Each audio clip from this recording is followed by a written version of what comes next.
In the pre-Columbian era, America was populated by Native Americans who came over the land bridge between modern-day Russia and Alaska around 30,000 years ago. When Christopher Columbus reached America in 1492, there were around 25 million natives living in the hundreds of separate hunter-gatherer or farm-based societies. Columbus mistakenly called them Indians, thinking he had reached India. Other explorers from Europe had reached America before, but Columbus arrived at a time when Europe had the resources to colonize it. Spain and their powerful armada sent conquistadors who took advantage of the natives, exploiting them for economic gain, converting them to Catholicism, and killing millions by introducing smallpox. After defeating the Spanish Armada in 1587, the English established their first colony in the New World, called Roanoke. When England returned 3 years later, there was no sign of the colony. England tried again in 1606 with the founding of Jamestown by a joint stock company called the Virginia Company. The people in the colony were all inexperienced and would have died were it not for the help of the Indians and the harsh laws imposed by Captain John Smith. In 1614, Pocahontas, the daughter of the chief of the Powhatan tribe, married John Rolfe of Roanoke, improving relations with the Indians. Indian relations declined rapidly, however, when the colony all but destroyed the Powhatans to gain more land to grow their new cash crop, tobacco. Tobacco was a huge success in Europe, and encouraged Roanoke to establish new settlements around Chesapeake Bay. As poverty, famine, and disease swept through Europe, many people traveled to the New World as indentured servants. Indentured servants received free passage to the New World in exchange for 7 years of servitude. The House of Burgesses, established in Roanoke in 1619, allowed property-owning white males to vote, and was one of the first forms of government in the New World. Chesapeake attracted more than 130,000 migrants in the 17th century, 75% of which were indentured servants. As the Puritan, church-reforming movement of the 1620s arose in England, an extradited group of separatists set sail for the New World on the Mayflower in search of religious freedom.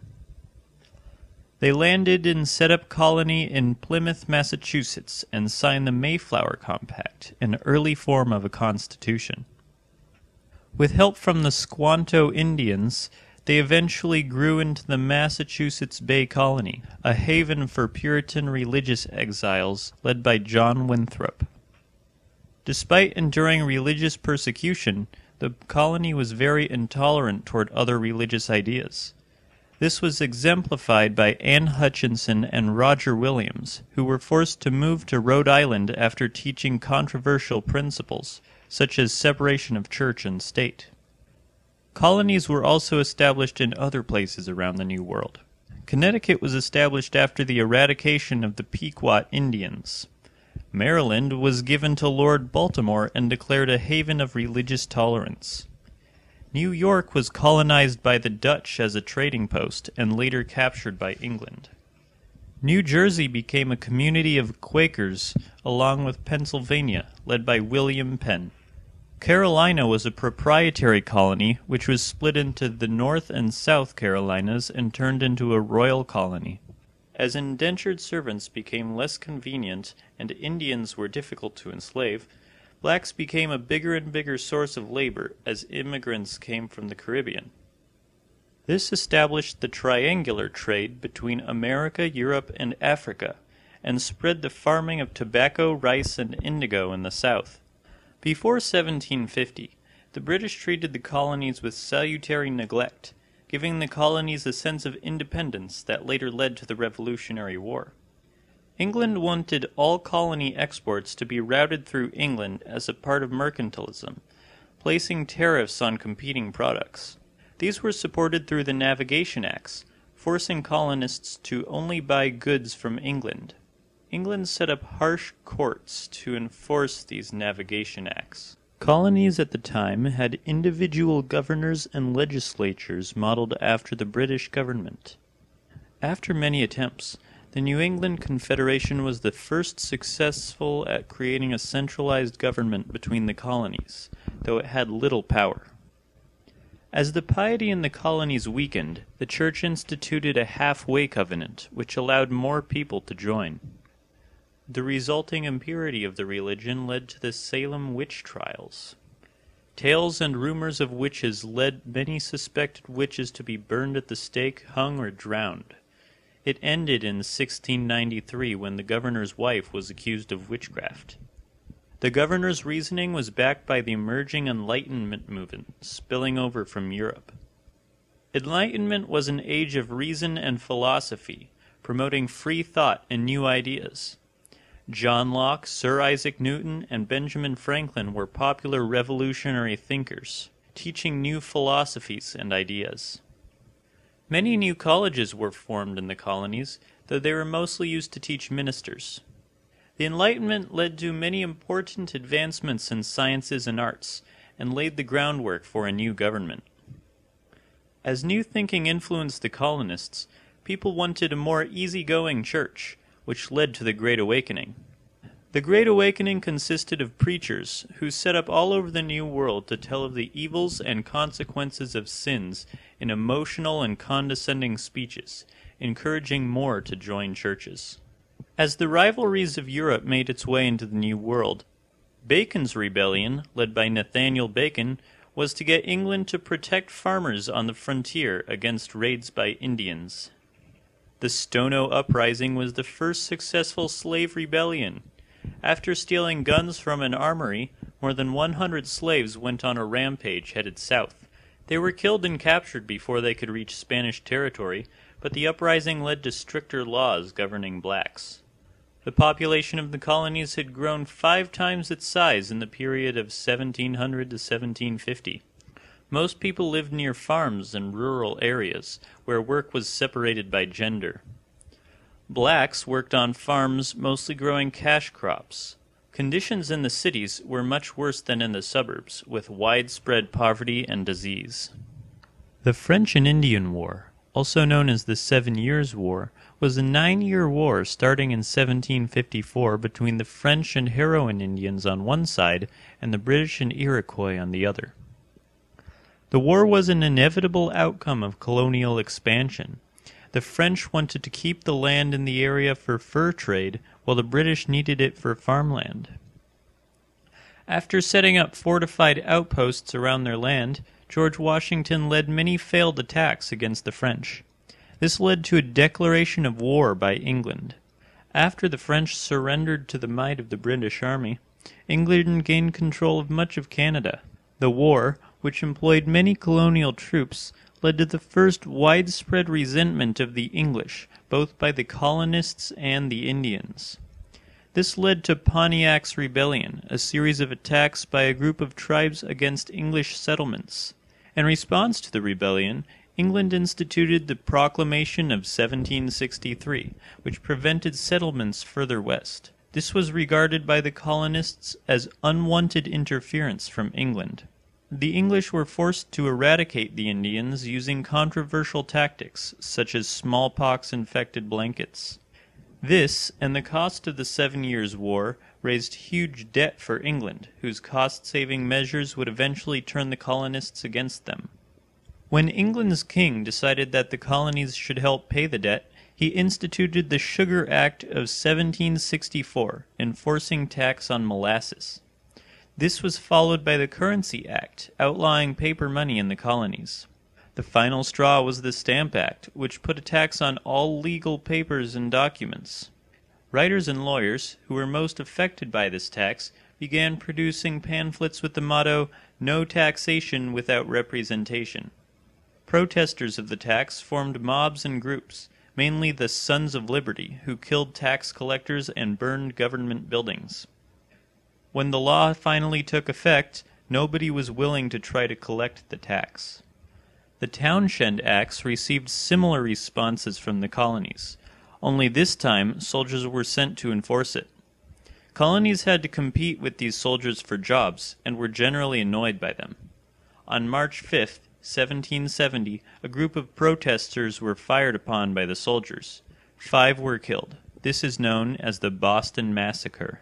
After new duties were put on tea sales from all but English tea, the Boston Tea Party happened. The English punished the colonies with a number of coercive and intolerable acts, closing Boston Harbor and tightening English control. The Quebec Acts then halted westward expansion and gave legal favor to Catholics. Finally, fed up with England, delegates from all colonies except Georgia joined together at the First Continental Congress in 1774. They created a list of things they wanted the British to fix and started a boycott of all British goods. They set up boards of observation in the colonies to enforce these boycotts, which soon became the de facto governments in the colonies. The boards started collecting their own taxes and gathered weapons, arming themselves for a possible war. At this point, England had underestimated the growing revolutionary movement. They sent troops to confiscate weapons from an armory in Concord, hoping to avert violence. They were stopped by a group of Minutemen in Lexington, who were forced to retreat after a quick battle. When the troops reached Concord, hundreds more Minutemen awaited them, forcing the Redcoats to retreat. This is referred to as the shot heard round the world. The next year was quiet, while both sides rallied troops. Congress established a Continental Army at the Second Continental Congress, and George Washington was selected to lead it. The Olive Branch Petition was also crafted at the Congress, hoping to avoid fighting, but England had no interest as the boycotts were already hurting them enough. The colonists consisted of both loyalists, who supported the crown, and patriots, who wanted independence. Support for independence grew immensely with the introduction of Thomas Paine's pamphlet Common Sense.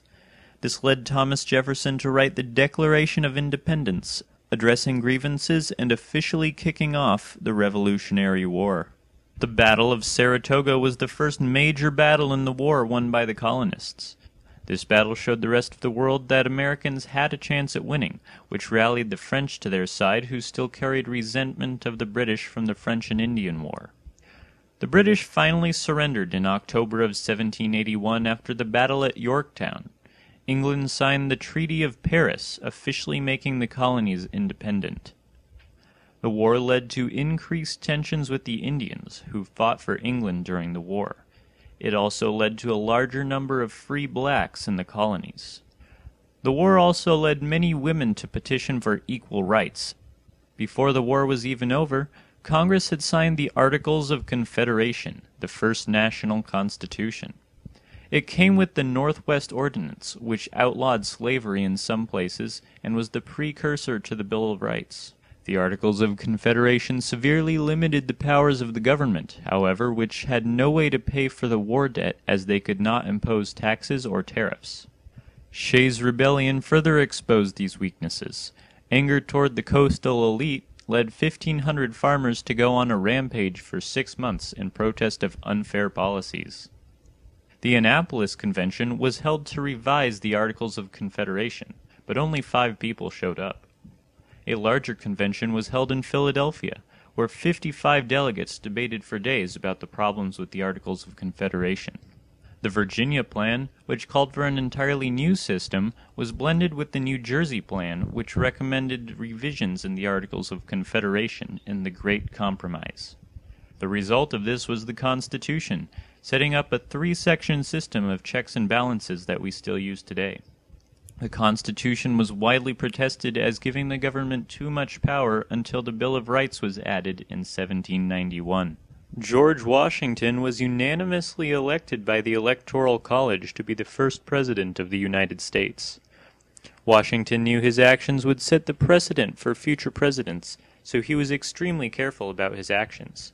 He created a cabinet full of advisors, including Alexander Hamilton and Thomas Jefferson, who would be the founders of the first 2 major political parties. Hamilton and John Adams favored a looser interpretation of the Constitution that gave the federal government more power. His followers became known as Federalists. Jefferson and James Madison feared a tyrannical government, thus favoring a strict interpretation of the Constitution. They were known as Democratic Republicans. Hamilton made some controversial changes during his time as treasurer. He proposed a national bank to help regulate and strengthen the economy. Naturally, it was opposed by the Democratic Republicans. Hamilton also assumed all of the state's national debt. In another revenue-generating measure, Hamilton imposed an excise tax on whiskey. This led to the Whiskey Rebellion, which was quickly put down by Washington and all men pardoned. Washington also managed many foreign affairs during his presidency. He declared neutrality during the French Revolution with the Neutrality Proclamation. He sent John Jay to England, who made Jay's Treaty, which evacuated the remaining British from the United States. He negotiated Pinckney's Treaty, removing the remaining Spanish from American soil. When Washington declined to run for a third term, John Adams was elected president. One of his greatest achievements was avoiding war with France.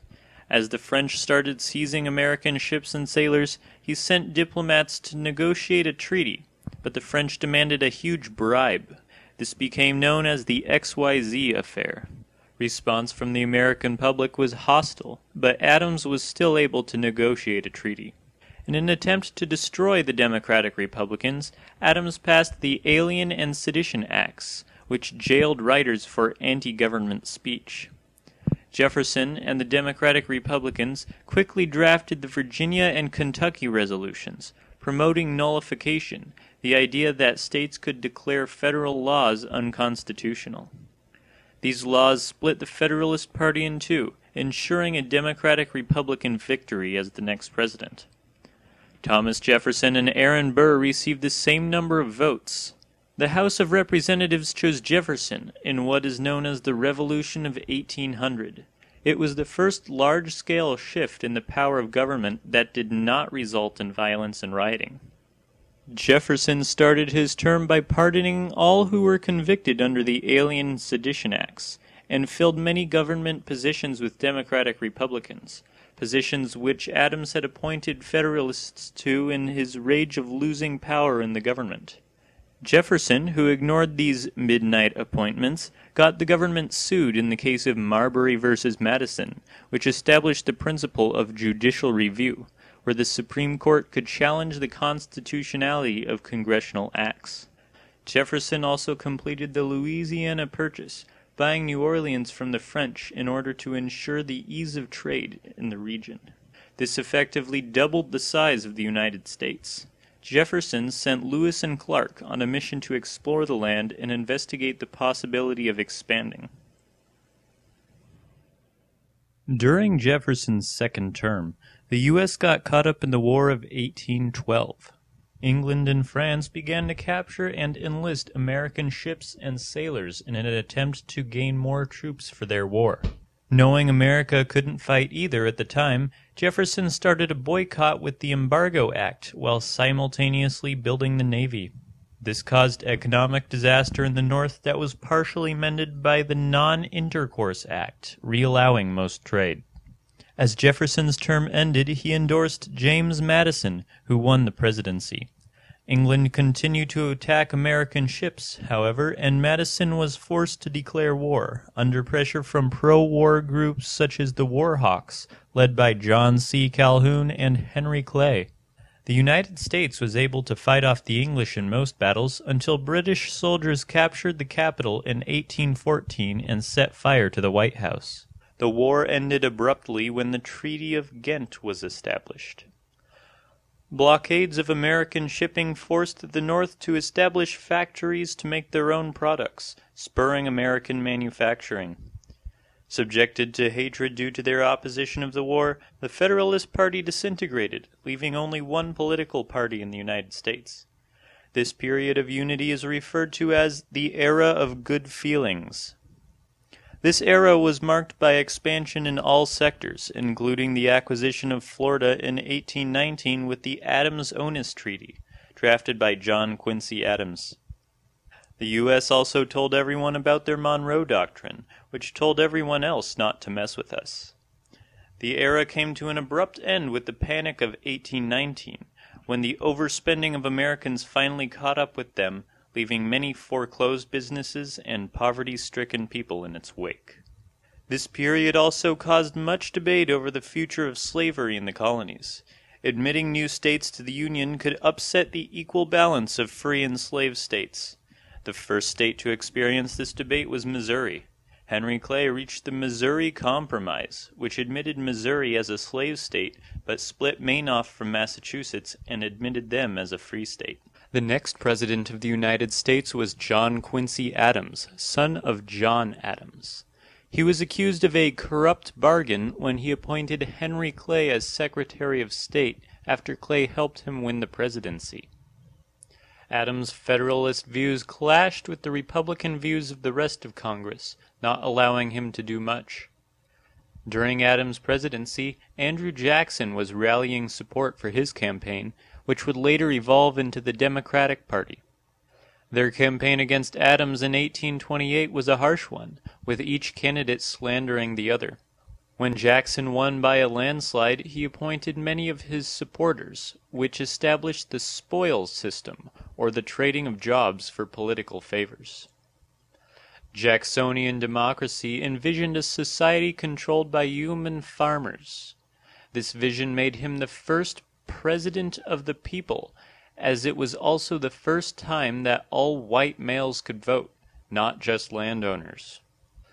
During Jackson's presidency, gold was discovered on Cherokee land in Georgia. When the Georgians demanded a share of the gold, the Cherokees sued. The Supreme Court ruled in favor of the Cherokees, but Jackson didn't care, and he exiled the Cherokees anyway along what is known as the Trail of Tears. Jackson strongly involved himself in the economic landscape, demolishing the national bank and issuing hard currency as opposed to paper money. He tried not to get involved in many of the social reform movements happening at the time, however. He even enforced the gag rule, preventing Congress from even discussing the issue of slavery. A rival group of Jackson's, consisting of strong supporters of the reform movements, formed the Whig Party, which strongly encouraged government intervention in social issues. One of these social movements was the Second Great Awakening, which was just like the first one, only it put more emphasis on helping others than individual salvation. This led into the temperance movement, comprised mostly of women who wanted to abolish alcoholism, gambling, and many other sinful acts. This was related to the utopian movements at the time, establishing societies such as the Shakers, New Harmony, and Mormonism, which hoped to be perfect and free of sin. Penitentiary and asylum reform was also a large movement in the 1840s, led by Dorothea Dix, who wanted to improve conditions in prisons and asylums as well as gear them more toward rehabilitation rather than isolation. Women also petitioned for the right to vote during the Seneca Falls Convention. The largest movement at the time, however, was the abolition movement. The Second Great Awakening gave the widespread belief that slavery was morally wrong. Many radical abolitionists printed books and pamphlets, such as Frederick Douglass's Memoirs and Uncle Tom's Cabin by Harriet Beecher Stowe. The abolition movement further separated the North and South, which had been becoming more and more separated and different. Eli Whitney's cotton gin made slavery in plantations a larger necessity in the South and replaced tobacco as the staple cash crop. Meanwhile, the North was developing a larger system of transportation, including railroads, canals, and telegraphs. American Manifest Destiny in the South led them to occupy and fight for their control of Texas in the Battle of the Alamo, which was a huge loss for the Texans and spurred the Mexican-American War with the slogan, "Remember the Alamo." The war went so well that then-President James Polk ordered troops sent into California and Oregon, hoping to claim those as well. The war ended with the Treaty of Guadalupe Hidalgo, in which the U.S. paid $15 million for Texas, Arizona, New Mexico, California, Nevada, and Utah. The debate of slavery in these states was accompanied with the Wilmot Proviso, which outlawed slavery in all colonies, and popular sovereignty, which provided each individual state the right to vote for themselves whether they would be a free or a slave state. This issue divided the Whig Party into anti-slavery Whigs and the Free Soil Party, while the Democrats remained the go-to party for pro-slavery support. Stephen Douglas sought to fix these problems with the Kansas-Nebraska Act. This act also allowed the states to choose for themselves. Since this was undoubtedly pro-slavery, northern states passed laws to weaken the Fugitive Slave Act in response. This drove a spike between the North and South and led to the formation of the Republican Party, consisting of former anti-slavery parties.